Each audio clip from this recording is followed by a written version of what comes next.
Beleza, aproveitando hoje aí, nós estamos aí na rodovia,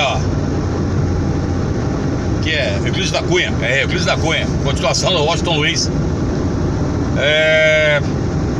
aqui na área da Alta Noroeste 017. E rapidamente pra você, fião, uma dica letal: cuidado com isso em provas. Cai pra você na segunda fase de qualquer vestibular. Diferenças entre petróleo e carvão.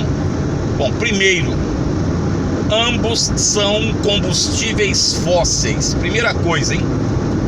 Segunda coisa, são encontrados em terrenos sedimentares. Velho, isso aí é ponto pacífico para você começar a questão nesta situação. Agora vamos aqui às diferenças. O carvão mineral, geralmente, ele é formado por vegetais superiores.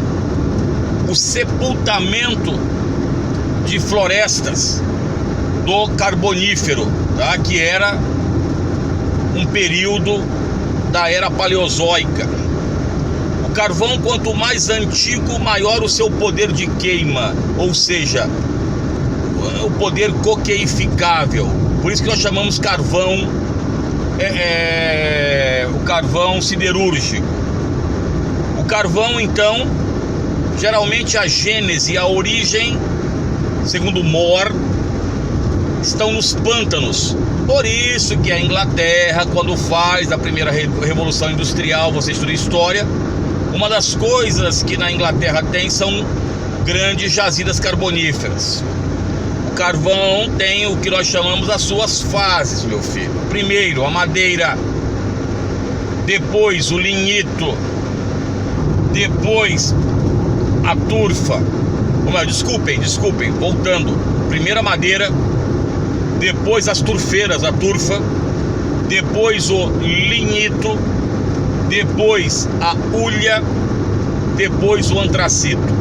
Lembrando que a hulha e o antracito são chamados de carvão coqueificável, uso siderúrgico. O Brasil tem carvão hulífero, que nós chamamos a formação do Brasil. O carvão brasileiro é formado no Permocarbonífero ou Paleozoico superior. É um carvão de baixa qualidade, com grandes jazidas no Rio Grande do Sul, que é péssima qualidade, e a maior produção no Vale do Tubarão, em Santa Catarina. O carvão no Brasil foi tornado obrigatório por Getúlio Vargas para diminuir a importação de carvão, principalmente dos países do hemisfério norte. Então, carvão, origem vegetal, mineral, origem terrestre. O petróleo, por sua vez, a origem do petróleo é a origem marinha, geralmente formado por fitoplânctons, tá? Geralmente formado por fitoplânctons. Dinossauro não forma carvão, pelo amor de Deus. Então, fitoplânctons. O petróleo, ele é formado geralmente no que nós chamamos uma rocha geradora. Então ele migra para determinadas áreas até que ele encontra uma estrutura armazenadora que vai levar o nome de trapa, que é uma estrutura armazenadora. Quando o petróleo entra, ela vai se fechando e aí ela faz então essa estrutura armazenadora, ficando o petróleo na parte inferior e o carvão e o gás, na parte superior, tá? E aí, lógico, as jazidas são... Como é que nós descobrimos as jazidas petrolíferas? Principalmente você através das ondas sonoras, pelo comportamento dessas ondas. É igual um terremoto que tem ondas PSL. Então as ondas têm comportamentos diferenciados em diferentes meios, velocidades diferenciadas. E aí você então, quando encontra uma estrutura que armazena esse petróleo, essa trapa, você faz os estudos para ver se compensa fazer a prospecção. Lembrando também outra coisa: o carvão mineral é necessário que você tenha um clima frio e seco, ou seja, tenha ocorrido glaciações. O Brasil é um local que foi pobre em glaciações. Entretanto, nós temos no sul do Brasil, no chamado segundo Planalto Paranaense, a depressão periférica, nós temos aquilo que denominamos de cinturão carbonífero.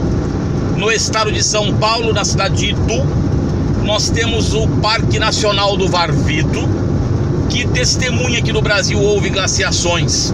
Então isso é importante também você aí. Então você tem muitas jazidas de carvão aonde? No hemisfério norte, Chile, Estados Unidos, países europeus, etc. O hemisfério sul é pobre nesse recurso. Petróleo. As grandes jazidas que você tem, a maior parte se concentra no Oriente Médio. Mas lembrando que as maiores reservas de petróleo mundiais estão na Venezuela, inventariadas, né? Mas um petróleo de baixa qualidade no delta do Orinoco e no Lago Maracaibo. Lembrando também o seguinte para vocês: o Brasil, nós temos grandes jazidas petrolíferas, como na bacia amazônica, também na bacia Potiguar, do Rio Grande do Norte, ali abrangendo parte do Ceará, bacia Sergipe-Alagoas, bacia de Carmópolis, também ali na região Nordeste, Recôncavo Baiano, e as gigantescas bacias de Campos, que abrange o estado do Rio de Janeiro, e a bacia de Santos, que abrange Rio, São Paulo, Paraná e Santa Catarina, onde nós temos o petróleo do pré-sal. O Brasil hoje é um dos 12 maiores produtores de petróleo do mundo e somos autossustentáveis. Então essa dica que nós mandamos para você, carvão e petróleo, para ficar na parada para você aí, mano, para você se ligar no vestibular, para depois não vir com aquela mironga na minha cabeça dizendo: eu não vi. Se liga, fião. E o Mileba aqui que tá possuído pelo demo, xará. É nós que estamos já, Elvis.